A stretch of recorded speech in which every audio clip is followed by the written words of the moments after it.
Akkam jirtu nagaa keessanii anis nagaa kootii galata rabbiin isiniin jedha.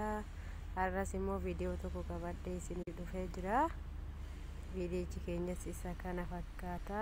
Baay'ee namatti tola. Laayikii sheeris gochuu hin dagatina. Warroonni isinitti tole jechuudha.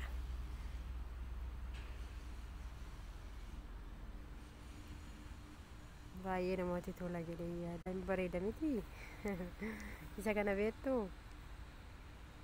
isa kana inni kun maal inni koomantii jalatti isa kana maqaasaa koomantii jalatti naa barreessa. Afaan arabiitiin illee haa ta'u afaan oromootiin illee haa ta'u koomantii jalatti naa barreessa. Yoo beenne ta'e immoo isin barsiisuun qaba. Isinittiin hima anis hagam beekurraa jechuudha. Kanaaf yaada keessan koomantii jalatti naa barreessaa isiniin jedha. Baay'ee namatti tola. Hin nyaatama. Namni keessayyuu warroonni biyya alaa jirtan sirriitti beektani waan kana hin beektan jedhee yaada. Maqaasaa biyyoota arabaa adda addaa keessatti illee tokkollee ta'uu baatu garuu hanga tokko walitti dhiyaachuu danda'a.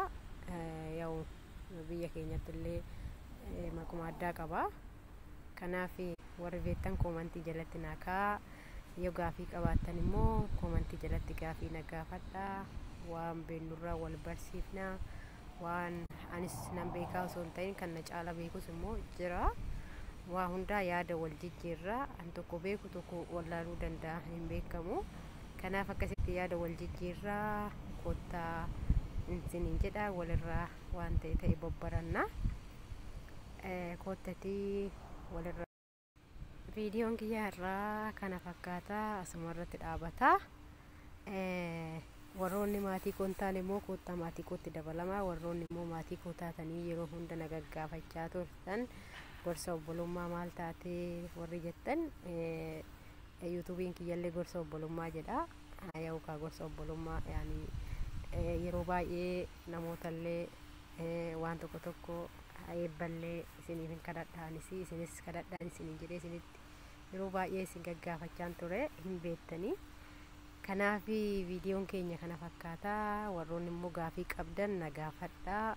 Koomantii jalatti yaada keessan ibsadhaa. Tokko keessan ilaalee deebii keessan waan an beekurraa isinii deebisuu hin danda'a. Kan hin beeknes yoo jiraate namoota na caala beekan immoo gaafadhee isiniif deebisuu nan danda'a. Ani nan beekaa osoo hin ta'in jechuudha.